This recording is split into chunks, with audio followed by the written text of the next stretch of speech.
যানজট মুক্ত করতে পুলিশের বিশেষ অভিযান। আসানসোল শহরে যানজটের সমস্যা ক্রমাগত বৃদ্ধি পাচ্ছে, যার কারণে সমস্যার সম্মুখীন হচ্ছেন সাধারণ মানুষ। শনিবার আসানসোলের দুর্গাপুর পুলিশ কমিশনারেটের এসিপি বিশ্বজিৎ সাহার নেতৃত্বে আসানসোল দক্ষিণ থানার ট্রাফিক আসানসোলের হটন রোড থেকে রাহা লাইন পর্যন্ত একটি বিশেষ অভিযান চালায়। এই অভিযানের মূল উদ্দেশ্য শহরের প্রধান রাস্তাগুলি যানজট মুক্ত করা। এদিনের অভিযানে ট্রাফিক নিয়ম লঙ্ঘনকারীদের বিরুদ্ধে কঠোর ব্যবস্থা নেওয়া হয়।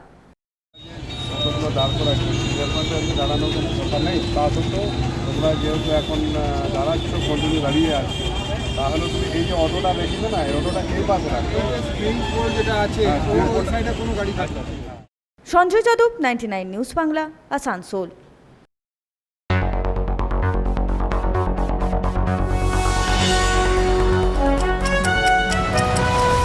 আপনারা দেখছেন 99 নিউজ বাংলা।